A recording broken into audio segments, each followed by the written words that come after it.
शुरू करते हैं अल्लाह के बाबरकत नाम से जो बड़ा मेहरबान और नहायत रहम वाला है। तमाम तारीफ़ें मेरे अल्लाह रब्बुल इज़्ज़त के लिए हैं। अस्सलाम वालेकुम लिसनर्स, मैं हूँ आप लोगों की होस्ट नौशीन और मैं अपने चैनल खौफनाक कहानियों में आप सबको खुशामदीद कहती हूँ।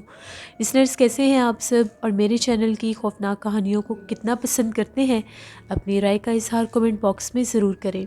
आज आप लोगों के लिए मैं बहुत दिलचस्प खौफनाक कहानियाँ लेकर आई हूँ जिन्हें आप लोग बहुत ज़्यादा पसंद करेंगे और उनसे ज़रूर कुछ ना कुछ सीखेंगे। बढ़ते हैं आज की पहली खौफनाक कहानी की तरफ। ये खौफनाक कहानी अनाया शेयर कर रही हैं। अनाया कहती हैं, मैं मोहम्मद अहमद की बड़ी बहन हूँ जिसने ऑलरेडी आपके साथ डेरा इस्माइल ख़ान से स्टोरी शेयर की है। आज मैं आपके साथ अपनी ज़िंदगी में पेश आने वाली जो मेरी फ्रेंड्स ने मेरे साथ शेयर की है स्टोरी, खौफनाक कहानी, वो शेयर करना चाहती हूँ। ये तब की बात है जब हम लोग Dera Ismail Khan government college number 1 में पढ़ा करते थे।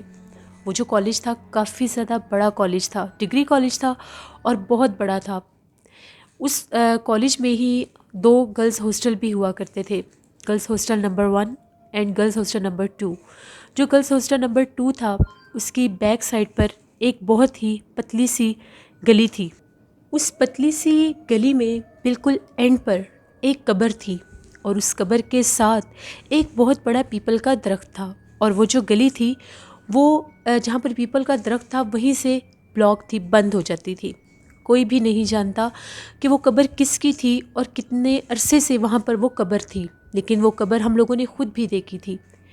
अब वो जो हॉस्टल था वहाँ पर एक बात मशहूर थी कि वहाँ का जो वॉशरूम एरिया है वहाँ पर एक सर कटा रहता है और वो सर कटा अक्सर लोगों को नज़र भी आता था। एक दफ़ा ऐसा हुआ, मेरी फ्रेंड जिसका नेम नाहिल था वो हॉस्टल में रहती थी। वो कहती है कि मुझे रात के टाइम वॉशरूम में जाना था। जैसे ही मैं वॉशरूम में गई, अभी मैंने वॉशरूम का दरवाज़ा ही खोला था तो मैंने देखा कि सामने सफ़ेद कलर के लिबास में कोई बैठा हुआ है और उसका सर कटा हुआ है। उसके पूरे जो कपड़े थे उनके ऊपर ब्लड लगा हुआ था। जब मैंने उसको देखा मैं बहुत ज़्यादा चीखने लग गई और मेरे देखते ही देखते वो जो सर कटा था वो उस दीवार के आर पार हो गया और वही जो दीवार थी वो हॉस्टल की बैक साइड वाली वही गली बनती थी। अनाया बहुत ज़्यादा मिनाहिल बहुत ज़्यादा चीखें मारने लग गई। इतना ज़्यादा चीखी कि वो वहीं पर गिरी और बेहोश हो गई। इस बात को लेकर हर कोई परेशान था। सब ने आकर जब वहाँ पर देखा तो वहाँ पर कुछ भी नहीं था। फिर एक दफ़ा ऐसा हुआ, उन लोगों ने मेस में जो खाना था वो लोग खाना लेकर अपने रूम में आ गई। वो काफ़ी ज़्यादा गर्ल्स थी। जैसे वो लोग खाना खाने लगी उस खाने में से कॉकरोचेस निकले। वो मरे हुए कॉकरोच थे जो खाना वो लोग खाने लगी थी। वो लोग बहुत ज़्यादा हैरान हुई कि हम लोगों के खाने में आज तक कभी भी ऐसा नहीं हुआ, तो ये कॉकरोच किसने इसमें डाल दिए हैं। वो लोग फ़ौरन से खाना लेकर कुक के पास गई और उसको कहा कि ये खाने में क्या चीज़ है। कुक जो था वो बहुत ज़्यादा हैरान हुआ और उसने ये कहा कि यही खाना मैंने यहाँ की जो हेड है उनको भी दिया है, जो वार्डन है उनको भी दिया है, किसी ने मुझे कोई भी शिकायत नहीं की और ये बाकी का खाना अभी भी सारा इधर ही बर्तन में रखा हुआ है, आप लोग देख सकती हैं, इसमें कुछ भी नहीं है। वो लोग बहुत ज़्यादा हैरान हुई कि हम लोगों के साथ ये क्यों हो रहा है। उन लोगों ने बाहर से फ़ूड ऑर्डर किया और वो खाया। रात के टाइम वो लोग अपने रूम में सो रही थी। आधी रात का जब टाइम हुआ वो लोग सो रही थी अपने रूम में। जब उन लोगों की आंख खुली तो वो लोग बेड्स के बजाय ज़मीन पर लेटी हुई थी और वो लोग बहुत ज़्यादा हैरान हुई कि हम लोगों के बिस्तर कहाँ पर गए हैं। जब उन लोगों ने देखा तो वो उस रूम में जिन बेड्स पर वो सोई थी वहाँ पर कुछ भी नहीं था। वो लोग बहुत ज़्यादा डर गई कि हम लोगों के साथ ये माजरा क्यों शुरू हो चुका है। हर रोज़ कोई ना कोई नई शिकायत हॉस्टल वार्डन को की जाती थी कि आज फ़लाँ लड़की के साथ ये मसला बन गया और फ़लाँ लड़की के साथ ये मसला बन गया। उसके कुछ दिनों के बाद ही हॉस्टल नंबर 1 में हम लोगों के कुछ फ्रेंड्स थी, उनकी पार्टी थी, तो हम लोग भी वहाँ पर गए हुए थे। हम लोग सारी फ्रेंड्स थी वहाँ पर, हम लोग बहुत इन्जॉय कर रही थी। एकदम से हम लोगों की एक फ्रेंड की नज़र पड़ी तो उसने देखा कि वो जो हॉस्टल नंबर 2 है उसकी जो टेरेस वॉल है उसके ऊपर कोई चल रहा है। जब हम लोगों ने और उसने गौर किया तो ऐसा लग रहा था कि कोई सफ़ेद लिबास पहनकर उस दीवार के ऊपर चल रहा है। मेरी फ्रेंड ने शोर मचा दिया कि ये जो कोई भी है यहाँ से गिरेगा और मर जाएगा। काफ़ी ज़्यादा हम लोग उसको देख के डर भी गए। हम लोग शोर मचा रहे थे कि पता नहीं ये कौन है जो दीवार के ऊपर चल रहा है, और वो दीवार काफ़ी ज़्यादा ऊंची थी। जब हम लोगों ने शोर मचाना शुरू किया तो उसने दीवार के ऊपर से नीचे छलांग लगा दी, और वो जो जगह थी वो काफ़ी ज़्यादा हाइट पर थी। हम लोग भागती हुई गार्ड्स के पास गई। जब गार्ड्स को वहाँ पर लेकर आए, वहाँ पर लाइट्स भी लेकर गए, तो वहाँ पर कुछ भी नहीं था। अब ये मामलात वहाँ पर बहुत ज़्यादा बढ़ने लग गए, यहाँ तक कि जो हॉस्टल नंबर 2 था उसको मुकम्मल सील कर दिया गया, क्योंकि वहाँ पर अब लड़कियों का रहना नामुमकिन हो चुका था। वो सरकटा कहीं ना कहीं किसी न किसी जगह पर लड़कियों को ज़रूर नज़र आता था। वह गुजरता गया, फिर हम लोगों ने वो कॉलेज ही छोड़ दिया। बहुत सी हम लोगों की और भी फ्रेंड्स थी जो माइग्रेट होकर दूसरे कॉलेज में चली गई। अब मेरी एक कज़न उसी कॉलेज में पढ़ती हैं, डिग्री कॉलेज नंबर 1 में। वो भी बताती है कि अक्सर हम लोग लड़कियों से बातें सुनती हैं कि वहाँ पर वो जो हॉस्टल की बैक साइड पर जो गली है जहाँ पर वो कब्र है, वहाँ से काफ़ी ज़्यादा लड़कियाँ डरती भी हैं, और अभी भी बहुत सी लड़कियों के साथ आए दिन नए नए हादसे होते रहते हैं। ये एक स्टोरी थी जो मैं आपके साथ शेयर करना चाहती थी। बहुत शुक्रिया अनाया आपका। लिसनर, स्कूल कॉलेजेस में अक्सर स्टूडेंट्स के साथ ऐसे मामलात हो जाते हैं। हॉस्टल में तो बहुत ज़्यादा ये चीज़ें होती हैं। बाज़-औक़ात कुछ गैर मरी मखलूक़ात कुछ लोगों के साथ भी अटैच होते हैं, जो उनके वहाँ पर आने से एक्टिव हो जाते हैं। कुछ ऑलरेडी जगह पोजेस्ड होती है, जिसकी वजह से वहाँ पर जब इंसान जाते हैं तो उनके साथ तो ऐसे मामलात हो जाते हैं। अपना ख्याल रखा करें। जो लोग भी हॉस्टलाइज हैं, जो लोग भी स्कूल कॉलेजेस में जाते हैं, आयतुल कुर्सी पढ़कर और ख़ुद को तहारत की हालत में कॉलेज जाया करें। इंशाल्लाह कभी भी ऐसा कुछ नहीं होगा। बढ़ते हैं एक और ख़ौफनाक कहानी की तरफ। ये ख़ौफनाक कहानी मेरे साथ शेयर कर रही है सनरीला। सनरीला कहती हैं कि आज आपके साथ मेरी जो ममानी है उनके फूफा की ज़िंदगी में एक बहुत ज़्यादा ड्रामना हादसा हुआ था, वो शेयर करना चाहती हूँ। आज से 3 साल पहले की बात है। मेरी ममानी कहती हैं उनके जो फूफा हैं वो कराची में ही रहते थे। तो एक दफ़ा रात का टाइम था, वो अपने दोस्तों के साथ थे। वो बताते हैं कि हम लोग एक ऐसी जगह से गुजर रहे थे, वो एक पुल थी, ब्रिज था, जिसके बारे में ये मशहूर था कि ये जगह इतनी आसेब ज़दा है कि यहाँ पर चाहे कोई पैदल हो, चाहे कोई गाड़ी पर हो, चाहे कोई बाइक पर हो, उसको जिन्नात यहाँ से गुज़रने नहीं देते। बाकायदा अपना आप ज़ाहिर करते हैं और उस इंसान का एक्सीडेंट हो जाता है। फूफा कहते हैं कि जब हम लोग वॉक करते हुए आ रहे थे तो हम लोग आराम से उस जगह से गुजरने लगे। मेरे 2 दोस्त वहाँ से गुजर गए, मैं पीछे खड़ा होकर सिगरेट लगा रहा था। उनको स्मोकिंग की आदत थी। उनके दोस्त काफ़ी ज़्यादा आगे निकल गए। तो वो जैसे ही चलते हुए जा रहे थे, एकदम से उनको महसूस हुआ कि उनके साथ साथ भी कोई चल रहा है। पहले तो उनको इतना ख़ास ध्यान नहीं रहा कि मेरे साथ कौन है। तो एकदम से वो जो उनके साथ चल रहा था उसने ये कहा कि मुझे भी सिगरेट दो, मुझे भी सिगरेट पीनी है। वो जो उनके फूफा थे वो बड़े हैरान हुए कि मेरे दोस्त तो स्मोकिंग करते नहीं है, फिर ये कौन है। जैसे ही उन्होंने उसकी तरफ सर घुमाकर देखा तो वो कोई गैर मरे मखलूक थी। उसका चेहरा बहुत ज़्यादा ड्रामना था और वो बाकायदा इंसानी रूप लेकर उनके साथ साथ चल रहा था। उन्होंने फ़ौरन ही ऊंची ऊंची आयतल कुर्सी पढ़नी शुरू कर दी, दुरूद पाक पढ़ना शुरू कर दिया और वहाँ से भागने लगे। जैसे वो वहाँ से भागे, अपने दोस्तों को भी ये कह रहे थे कि यहाँ से जल्दी निकलो, तो उनको अपनी बैक साइड से ये आवाज़ आई कि तुम बहुत ज़्यादा नेक इंसान हो, इबादत गुजार हो, इसलिए तुम्हें ज़िंदा छोड़ दिया है और तुमने ये सिगरेट भी सुलगाई हुई थी। अगर तुम अकेले होते तो तुम्हें कभी भी यहाँ से ज़िंदा ना जाने देते। वो बहुत ज़्यादा डर गए। जब घर वापस आए तो उन्होंने ये बात सबको बताई। काफ़ी ज़्यादा उनको बुखार भी हो गया था। ये एक स्टोरी थी जो सनरीला ने शेयर की अपनी ममानी के फूफा की। बहुत शुक्रिया सनरीला आपका। आप मेरी रेगुलर स्टोरी सेंडर हैं, इसी तरह से पार्टिसिपेट करती रहें। लिसनर्स, जो जगह आसेब ज़दा होती है वहाँ पर ये ज़रूरी नहीं होता कि रोमर्स ही होती हैं लोगों के साथ। वहाँ पर लोगों के साथ ऐसे मामलात होते हैं तभी वो जगह मशहूर हो जाती है। ऐसी किसी भी जगह से गुजरें तो हमेशा से ख्याल रखा करें।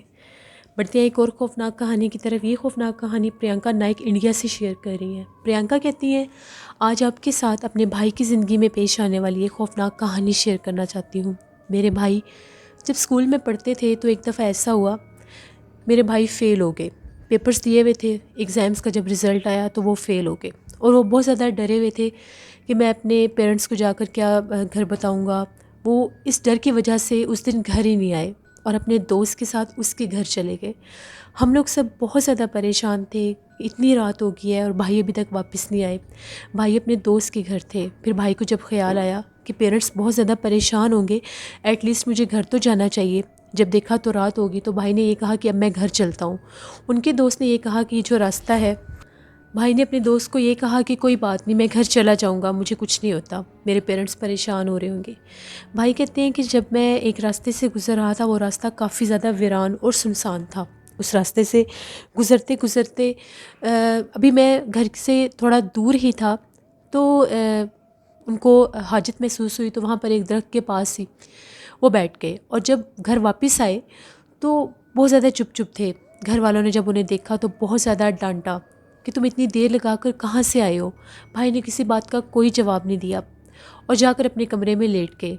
जब आधी रात का टाइम हुआ तो भाई ने ऊंचा ऊंचा चीखना शुरू कर दिया। मेरे पेरेंट्स जब भाग कर गए तो मेरे भाई जो थे वो हवा में हाथ पांव चला रहे थे, जैसे वो किसी तकलीफ़ में मुब्तला हैं, और बहुत ज़्यादा चीख भी रहे थे। मेरे पेरेंट्स जो थे वो बहुत ज़्यादा हैरान हुए कि इसको एकदम से क्या हो गया, ये ऐसे क्यों बिहेव कर रहा है। बड़ी मुश्किल के साथ उनको कंट्रोल किया। मेरे अब्बू ने भी उनको पकड़ के रखा। अम्मी भी बहुत ज़्यादा परेशान थी कि पता नहीं भाई को क्या हो गया।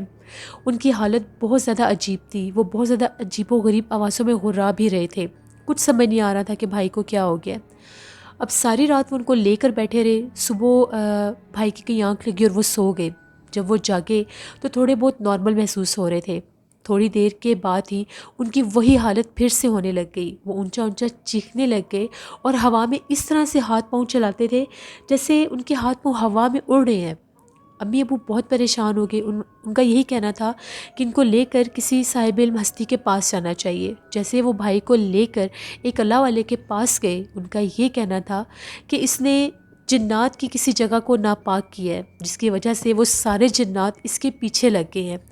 अब आप लोगों को ये करना होगा कि इसको उसी दरख्त के पास लेकर जाना होगा और इसको वहाँ पर माफ़ी मांगनी होगी, और ये तावीज़ गले से कभी भी नहीं उतारना, और दम किया हुआ पानी भी पिलाया। जैसे भाई ने वो पानी पिया, भाई की कुछ हालत ठीक हो गई। लेकिन जब भाई पर वो चीज़ असरअंदाज हुई तब उनकी आंखें बहुत ज़्यादा रेड थी और ऐसा लगता था कि उनको बहुत ज़्यादा गुस्सा भी आ रहा है।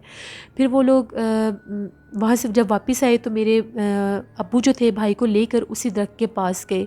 भाई ने वहाँ पर जाकर ऊंची सी आवाज़ में माफ़ी मांगी और ये कहा कि मैं कभी भी दोबारा ऐसी हरकत नहीं करूँगा किसी भी जगह के ऊपर। उसके बाद मेरे भाई की कुछ अरसे के बाद हालत ठीक होना शुरू हुई। कभी भी उन्होंने अपने गले से वो तावीज़ नहीं निकाला और अब माशाल्लाह से मेरे भाई बिल्कुल ठीक हैं। ये मेरे भाई की एक कहानी थी जो मैं आपके साथ शेयर करना चाहती थी। बहुत शुक्रिया प्रियंका नाइक आपका। अल्लाह आपके भाई को अपने हिफ्ज़ ईमान में रखे और कभी भी किसी को ऐसी कोई तकलीफ़ ना हो। लिसनर्स, ख्याल रखना चाहिए इन चीज़ों का। हम लोग नहीं जानते कौन सी जगह पर किस वक्त क्या हो सकता है, इसलिए जब भी किसी ऐसी जगह पर जाया करें या गुजरा करें तो एहतियात से काम लिया करें। बढ़ते हैं एक और ख़ौफनाक कहानी की तरफ। ये ख़ौफनाक कहानी वकास अहमद शेयर कर रहे हैं मैनचेस्टर से। वकास कहते हैं कि आज आपके साथ एक फ़ीमेल की कहानी शेयर करना चाहता हूँ जो कि पाकिस्तान की ही रहने वाली थी और वो किसी दूसरे शहर में अपनी लॉ स्टडी कंप्लीट करने के लिए गई हुई थी। वो कहती हैं वहाँ पर मैं एक हॉस्टल में रहती थी और जब मुझे कभी ज़रूरत होती थी तो ख़ुद ही बाहर जाना पड़ता था कुछ ना कुछ लेने के लिए। एक दफ़ा ऐसा हुआ, यूनिवर्सिटी में थी मैं, तो वापसी पर काफ़ी ज़्यादा देर हो गई। हम लोगों की यूनिवर्सिटी को 2 रास्ते लगते थे। एक रास्ता जो था वो मेन रोड से होकर जाता था और एक रास्ता जो था वो एक बिल्कुल छोटी सी गली थी। वो भी उस रास्ते से भी हॉस्टल आया जाया जा सकता था। वो जो गली थी वो अक्सर बहुत ज़्यादा वीरान और सुनसान रहती थी। वहाँ पर जो घर थे तकरीबन उन घरों की बैक साइड ही लगती थी। मैंने कभी उस गली में से किसी को ज़्यादा गुज़रते नहीं देखा। बहुत कम होता था कि कभी वहाँ पर मैं किसी को देखती थी। एक दफ़ा ऐसा हुआ, मुझे यूनिवर्सिटी में देर हो गई, शाम का टाइम था, मैं यूनिवर्सिटी से बाहर निकली तो जैसे ही मैंने ये सोचा कि अगर मैं मेन रोड से जाऊंगी तो मैं बहुत ज़्यादा लेट हो जाऊंगी। मेरा हॉस्टल बहुत ज़्यादा दूर नहीं था, यूनिवर्सिटी के करीब ही था। तो मैंने सोचा क्यों ना मैं इस स्ट्रीट से होती जाती हूँ। जैसे कि वो गली बिल्कुल छोटी सी थी और इसमें मोस्टली घरों की बैक साइड थी। फिर भी किसी न किसी घर की कोई लाइट जल रही होती थी तो थोड़ी बहुत रोशनी उसमें होती थी। एक तंग सी पतली सी वो गली थी। जैसे मैं उस गली में से जब जाने लगी तो बिल्कुल मैं गली के सेंटर में थी, तो मुझे इस तरह से महसूस हुआ जैसे उस गली में ऑलरेडी मुझसे पहले भी कोई आगे आगे चल रहा है, और वो चलने का स्टाइल और कपड़े इस तरह से फ़ील हो रहे थे जैसे कोई फ़ीमेल है, और उनके पाँव में शायद पायल भी थी, छन छन की आवाज़ें भी आ रही थी। आज से पहले मैंने कभी भी किसी को वहाँ पर नहीं देखा। फिर मुझे ये लगा कि शायद मेरी तरह कोई गुज़र रहा हो। मैंने उसको क्रॉस किया, जैसे मैं उसके पास से गुज़रने लगी तो वो चलती चलती रुक गई। मुझे लगा शायद मुझे बुलाएगी, कोई काम होगा, लेकिन उसने मुझे नहीं बुलाया। मैं फिर तेज़ी से चलने लग गई। अभी वो गली ख़त्म नहीं हुई थी। एकदम से मुझे ख़्याल आया कि मैं इससे पूछ लेती हूँ कि ये कौन है, क्योंकि वो मुझे देख कर रुकी थी। अभी मैं उससे तकरीबन 7 से 8 कदम ही दूर गई थी। जैसे मैंने पीछे पलट कर देखा, वहाँ पर कोई भी नहीं था। वो औरत जो बिल्कुल उस गली के सेंटर में थी, वो कहाँ पर गई मुझे कुछ समझ नहीं आई। मैं वहाँ पर खड़ी हो गई और मैंने इधर उधर भी देखा कि शायद वो मुझे नज़र आ जाए, लेकिन वो मुझे नज़र नहीं आई। ना तो वहाँ पर कोई रास्ता था किसी के घर में जाने का, ना ही कोई ऐसी जगह थी कि जहाँ से वो टर्न कर सकती, और अगर वो वापस भी जाती तो उसको तकरीबन 1 मिनट लग जाना था उस गली को क्रॉस करते करते। मैं बहुत ज़्यादा डर गई। मैंने तेज़ी से अपने हॉस्टल की तरफ वापस आई। जब मैं हॉस्टल वापस आई तो मेरी तबीयत काफ़ी ज़्यादा ख़राब हो गई थी। शायद वो मैं बहुत ज़्यादा उस चीज़ के बारे में सोच रही थी कि वो औरत कौन थी। ब्लैक कलर का उसका ड्रेस था, उसकी वो पायल की छन छन, और जैसे मैं उसके पास से गुज़री वहीं पर उसका खड़े हो जाना और फिर गायब हो जाना। काफ़ी ज़्यादा मैंने इन बातों के बारे में सोचा। यहाँ तक कि मैंने अपनी रूममेट से भी इस बात को शेयर किया। उसने मुझे ये कहा कि ज़्यादा सोचने की ज़रूरत नहीं है। हो सकता है तुम्हें ना पता हो, वहाँ पर कोई रास्ता हो, किसी घर में कोई आने जाने का रास्ता हो, वहाँ पर चली गई हो। मैंने उसे ये कहा कि चलो ठीक है, मैं नेक्स्ट मॉर्निंग डे टाइम वहाँ से गुज़रूँगी तो मैं देखूँगी कि शायद वहाँ पर कोई रास्ता हो। फिर वो रात गुज़र गई। अब नेक्स्ट जब मैंने अपनी यूनिवर्सिटी जाना था तो ना चाहते हुए भी मैं उसी गली में आई। सिर्फ मैं देखना चाहती थी, अपना वहम दूर करना चाहती थी कि वहाँ पर कोई रास्ता है, वहाँ पर कहीं आने जाने का। बिल्कुल मैं उस जगह पर पहुंच गई जहाँ पर वो औरत मैंने देखी थी, और जहाँ पर वो मुझे मैं उसके पास से गुजरी थी और वो रुक गई थी। वहाँ पर कोई रास्ता नहीं था। हर घर की तकरीबन या तो दीवार थी या किसी न किसी घर की कोई विंडो थी, जो कि एक किसी न किसी रूम की कोई विंडो होती है। जैसे ही मैंने उस जगह को क्रॉस किया तो मुझे एकदम से ऐसे आवाज़ आई जैसे कोई लकड़ी का दरवाज़ा या कोई विंडो होती है, उस पर दस्तक होती है। मैं वहाँ पर खड़ी हो गई। मैंने जब पलट कर देखा तो वो एक घर का कोई बैक साइड थी, उस घर के रूम था शायद कोई, उसकी विंडो थी। उस विंडो को कोई अंदर से नॉक कर रहा था। मुझे बड़ा अजीब लगा। मैं गौर करके देखने लगी। मुझे लगा शायद कोई घर में होगा, कोई काम वगैरह कर रहा होगा, तो शायद वो विंडो यूज़ कर रहे हो। लेकिन बाकायदा उस विंडो के पास जब मैं गई तो उसके अंदर की तरफ से उसको कोई नॉक कर रहा था। मैंने पूछा कौन है वहाँ पर? मुझे कोई जवाब नहीं आया। मैं थोड़ी सी डर गई और मैं तेज़ी से वहाँ से भाग गई अपनी यूनिवर्सिटी की तरफ। पता नहीं वो क्या माजरा था क्या नहीं। फिर शाम का जब टाइम हुआ तो मैंने सोचा मैं उसी गली में से जाऊँगी। मैं ज़रा देखती हूँ, शायद आज भी मुझे वहाँ पर कुछ मिल जाए। अब ना चाहते हुए भी वो चीज़ मेरे ज़हन पर सवार हो चुकी थी। मैं सिर्फ़ उसको खोजना चाहती थी, देखना चाहती थी कि वो क्या चीज़ है।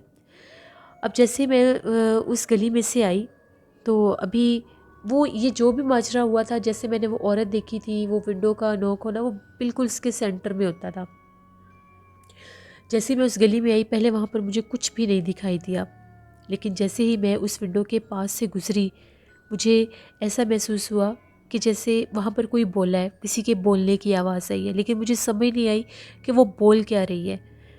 मैं बिल्कुल आहिस्ता आहिस्ता कदमों के साथ चल रही थी और वो बोलने की आवाज़ भी किसी औरत की ही थी।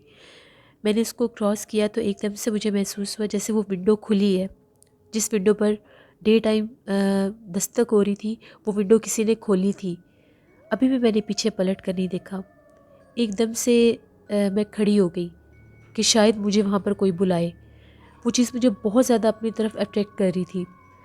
अभी मैं चलने ही लगी तो फिर मुझे पायल की आवाज़ आने लग गई। अभी मैं थोड़ा सा आगे गई और मैंने पीछे पलट कर देखा तो वही औरत काले लिबास में उस विंडो के पास खड़ी थी और चलती हुई मेरी तरफ आ रही थी। और उसकी जो आंखें थी, उसकी थोड़ी थोड़ी आंखें नज़र आ रही थी, क्योंकि उसके चेहरे के ऊपर भी दुपट्टा था।